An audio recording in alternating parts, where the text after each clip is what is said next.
Last episode में हमने देखा था मून पैवेलियन की मालिक टेंसेंट और टांगा हाउ से आकर मिलती है। वो टांगा हाउ को गले लगा लेती है। टेंसेंट को ये सब देख के बहुत अजीब लगता है। तभी वो लेडी टेंसेंट के पास आती है, लेकिन टेंसेंट पीछे हो जाता है। तब वो उसे बताती है कि वो उसकी आंट है और वो बताती है टांगा हाउ मेरे बड़े भाई हैं। इसके बाद टांगा हाउ जी हाउ से कहता है कि तुम टेंसेंट को 1 साल की ट्रेनिंग दो ताकि ये अपने इमोशंस पर काबू कर सके। एक वॉरियर के लिए अपने इमोशन पर काबू करना बहुत ज़रूरी है। इसके बाद टांगा हाउ टेंसेंट को एक स्क्रोल देकर जाता है और उससे कहता है कि मुझे 1 साल बाद घाटी में मिलना। इससे टेंसेंट बहुत उदास होता है, लेकिन वो बाद में मान जाता है। इसके बाद जी हाउ उससे कहती है कि क्या तुम्हें पता है तुम्हारे डैड तुम्हें यहाँ 1 साल की ट्रेनिंग के लिए क्यों छोड़ कर गए हैं? क्योंकि मेरे सबसे बढ़िया सोर्स होता है अपने इमोशंस को काबू करने का। इसके बाद जी हाउ उसे क्लास में लेके जाती है और सभी बच्चों को इंट्रोड्यूस कराती है कि ये नया स्टूडेंट है, इसका नाम टैंग यीन है। तभी वो बोलती है कि अब ये तुम्हारे साथ ही पढ़ेगा। तभी वहाँ पर सभी स्टूडेंट ये सोचने लगते हैं कि क्या ये लड़का 3 साल का कोर्स 1 साल में कंप्लीट कर सकता है और क्या ये ग्रेजुएट होने वाला है।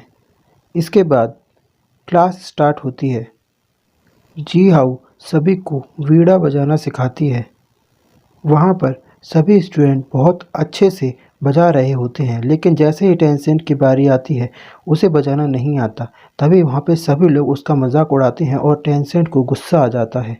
टेंसेंट का अपने इमोशन पर काबू नहीं रहता, लेकिन जैसे ही वीणा का तार टूटता है टेंसेंट काबू में हो जाता है। इसके बाद टेंसेंट म्यूज़िक सीखने के लिए बहुत सारी किताबें पढ़ता है, जिससे उसे म्यूज़िक के बारे में काफ़ी सारी जानकारी आती है और सभी लोग टेंसेंट की इस प्रोग्रेस को देखकर जलते हैं। इसके बाद फाइनल दिन आता है जहाँ पर उनका कंपटीशन होने वाला था। इसके बाद अब टेंसेंट की ग्रेजुएशन पूरी होने वाली थी। तभी वहाँ पर टेंसेंट बहुत अच्छे से संगीत प्ले करता है और सभी लोग उसको देखकर तालियां बजाते हैं। इसके बाद टेंसेंट जी हाउस से एक रूम में बातें कर रहा होता है। तभी वहाँ पर प्रिंस जू आते हैं। अब क्योंकि टेंसेंट इतना बदल चुका था, इसलिए प्रिंस जू उसे नहीं पहचान पाते। और उसके बाद हमें दिखाया जाता है कि जी हाउ टेंसेंट से मिलने आती है। वो प्रिंस जू की बहन के रिश्ता टेंसेंट के लिए लाई थी, लेकिन टेंसेंट उसे मना करता है क्योंकि वो जीवो को पसंद करता था और वो जीवो को ढूंढने के लिए जंगल में जाना चाहता था। वहीं फिर टेंसेंट अपने डैड से मिलने के लिए घाटी में पहुंच जाता है, लेकिन वो वहां देखता है कि उसके डैड का एक हाथ और एक पैर कटा हुआ है। ये देखकर टेंसेंट को बहुत गुस्सा आता है। तभी टेंसेंट पूछता है कि आपके साथ ऐसा किसने किया? तो उसके डैड उससे कहते हैं कि किसी की इतनी हिम्मत नहीं जो मुझे मार सके। ये मैंने खुद ही काटे हैं। अब ऐसा इन्होंने क्यों किया ये हमें आगे पता चलेगा। इसके बाद वो सैन को एक ब्लू सिल्वर प्लांट के पास लाते हैं और इसके बाद वो उसकी और उसकी माँ की स्टोरी बताते हैं कि बचपन में वो और उसके बड़े भाई दूर दूर देशों में जाकर ताकतवर योद्धाओं से फाइट किया करते थे। और जब एक दिन वो एक गांव से गुजर रहे थे, तब उन्हें वहां पता चलता है कि एक बहुत ताकतवर बीस्ट वहां पर एक बच्चे को अपने साथ उठा ले गया है। तभी मैं और मेरा भाई वहां पर उस बीस्ट को पकड़ने के लिए गए और उसके बाद काफ़ी देर मुशक्क़त के बाद फाइट करने के बाद हमने उस बीस्ट को मार दिया और उस बच्चे को बचा लिया था। तभी वहाँ के सभी गांव वाले जश्न मना रहे थे। तभी वहाँ पता चलता है कि कुछ बच्चे जंगल में चले गए हैं और उनके पीछे बीस्ट पड़ गया है। तभी मैं और मेरा भाई उसको बचाने के लिए गए, लेकिन वो बीस्ट उस बच्चे को खाने ही वाला था कि वहाँ पर एक लड़की आई जो तुम्हारी मॉम थी। उसने उस बीस्ट को शांत किया और उस बच्चे को बचाया था। और इसके बाद हम लोगों ने बैठकर बातें की। उसके बाद बड़े भाई हमें छोड़कर ट्राइब में वापस चले गए थे और उसके बाद तुम्हारी मॉम ने मुझे बताया कि वो एक बीस्ट हैं जो 1000 साल पुरानी है, जो कि मैच्योर पीरियड में थी, जिसके बाद वो एक प्रॉपर इंसान बनने वाली थी। इसके बाद हम दोनों ने शादी कर ली थी और हमें लगा था कि हम शांति से रहेंगे, लेकिन तभी मार्शल सोल हॉल को तुम्हारी मॉम की सच्चाई पता चल गई थी और वो उसे पकड़ने के लिए हमारे पीछे आ रहे थे। हम लोग उनसे बचते हुए भाग रहे थे। तभी हमें ये पता चलता है कि मार्शल सोल हॉल हमारे ट्राइब में गई थी और उसने मेरे बड़े भाई से मुझे ट्राइब से निकालने को कहा था, जहां मेरे बारे में मेरे डैड को सुनकर सदमा लगा और उनकी मौत हो गई थी। अब मार्शल सोल हॉल मेरे बड़े भाई को धमकी दे रही थी कि अगर उन्होंने मुझे ट्राइब से नहीं निकाला तो वो पूरे ट्राइब को ख़त्म कर देंगे। और तभी तुम्हारा जन्म हुआ था।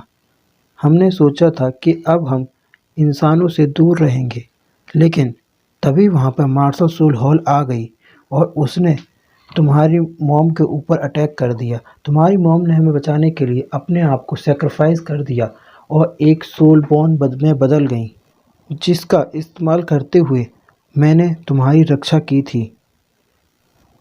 मार्शल सोल हॉल ने अपनी फुल पावर के साथ मेरे ऊपर अटैक किया था, लेकिन मैंने वहां पर अपने हैमर का इस्तेमाल करते हुए उसको काउंटर अटैक किया। लेकिन जो मार्शल सोल का लीडर था, वो उसको इतनी चोट लगी थी कि वो बच नहीं सका और वो मारा गया था।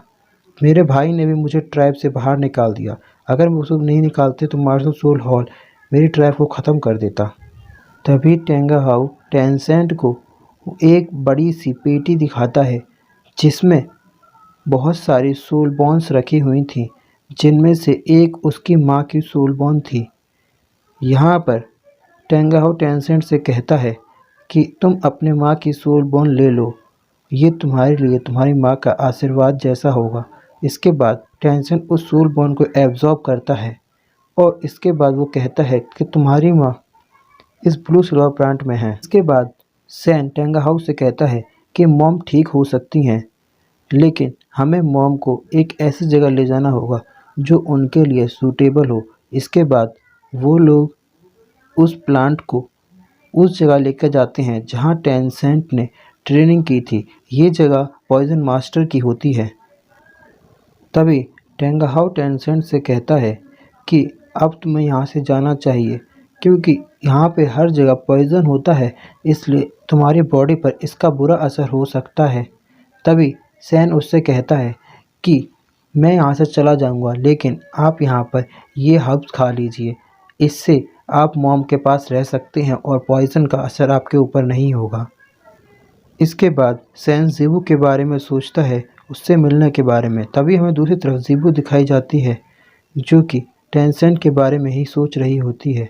वहाँ पर वो दोनों पावरफुल बीस्ट ज़ीबू से कहते हैं कि हम तुम्हारी मॉम को मारने वाले लोगों को मारेंगे, लेकिन ज़ीबू टेंसेंट को याद कर रही। दूसरी तरफ हमें मार्शल सोल दिखाया जाता है, जहाँ पर नया पॉप चुना जाना था। तो डीवी डोंग वहाँ पर कहती है कि मैंने अपना अगला पॉप चुन लिया है। वो असल में हूलिंग की बात कर रही थी और अब उन्हें हूलिंग के लिए एक मिलीनियम बीस्ट चाहिए था।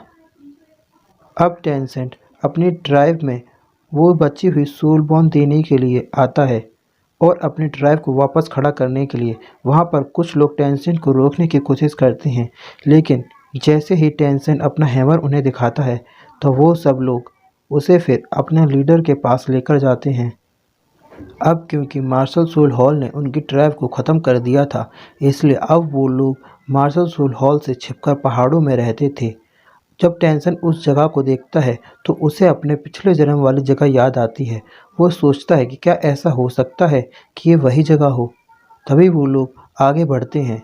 वहाँ पर चेन्स लगी होती हैं जिनके ऊपर से उन्हें बढ़ना होता है, लेकिन तभी चेन टूट जाती है और टेंसेंट उन्हें बचा लेता है। फिर वो लोग टेंसेंट को हवा में उड़ते देख हैरान होते हैं।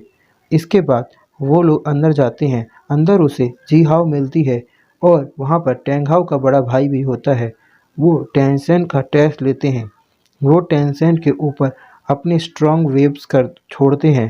टेंसेंट पहले तो उन्हें अच्छे से सहन करता है, लेकिन फिर घुटनों पर आ जाता है। इसके बाद वो उसे छोड़ देते हैं और फिर वो अपने पाप के डैड की गलती के लिए माफ़ी मांगता है। इसके बाद वो चिल्लाते हैं कि तुम्हारे डैड ने तुम्हें यहाँ भेजा है, उसे खुद आना चाहिए। लेकिन टेंसेंट अपने डैड के बारे में सब बताता है और ये सुनकर वो बहुत दुखी होते हैं और वो कहते हैं कि आशा करता हूँ तुम्हारे डैड ठीक हों। इसके बाद टेंसेंट उन्हें वो बची हुई 2 सोल बॉन लाकर देता है, जिसे देखकर उसे टेंगाहाउ की फिक्र होती है। टेंसेंट उन्हें बताता है कि डैड कहते थे कि वो आपके लिए केवल इतना ही कर सकते हैं। अब नेक्स्ट डे ट्राइब के चीफ चुना जाना था। अब टेंसेंट को देखने के लिए वहाँ पर एल्डर्स आते हैं। वो लोग कहते हैं कि ये यहाँ का चीफ नहीं बन सकता क्योंकि इसके डैड ने यहाँ हमारी ट्राइब को एकदम तबाह करवा दिया है। ये सुनकर सैन को उन एल्डर्स के ऊपर गुस्सा आता है, लेकिन सैन अपनी फीलिंग्स पर कंट्रोल करते हुए उनसे कहता है। पहले तो टेंसेंट अपने डैड के लिए माफ़ी मांगता है, लेकिन उसके बाद वो कहता है कि क्या आप मेरे साथ एक कंपटीशन करेंगे? अगर मैं जीता तो आपको ट्राइब को एक करना होगा। इसके बाद वो लोग कहते हैं कि पहले तो हमारे स्टूडेंट से जीत जाओ। उसके बाद उनका स्टूडेंट और टेंसेंट के बीच फ़ाइट स्टार्ट होती है। फ़ाइट के दौरान टेंसेंट अपनी पावर का इस्तेमाल करते हुए उनके स्टूडेंट को बड़ी ही आसानी से हरा देता है। अब टेंसेंट अपनी तलवार का इस्तेमाल करते हुए उसके स्लो प्लान को काट देता है और यहाँ पर वो लड़का हार जाता है। इसके बाद टेंसेंट अब एल्डर सेवन से फाइट करने की कहता है। तभी एल्डर सेवन कहता है मैं तुम्हें अपनी 40% पावर से ही हरा दूंगा, लेकिन टेंसेंट कहता है कि आप अपनी 50% पावर इस्तेमाल कर लीजिए। इसके बाद अब वो लोग एक चैन के ऊपर बैटल करने वाले थे। तभी हमें दिखाया जाता है टेंसेंट और एल्डर सेवन एक बड़ी सी लोहे की चैन पर खड़े थे और अब उन्हें यहीं पर बैटल करना था। जो कोई भी हारा वो यहाँ खाई से नीचे गिरेगा और उसकी जान भी जा सकती है। इसके बाद वो दोनों फाइट स्टार्ट करते हैं और ये एपिसोड यहीं पर ख़त्म हो जाता है। Next episode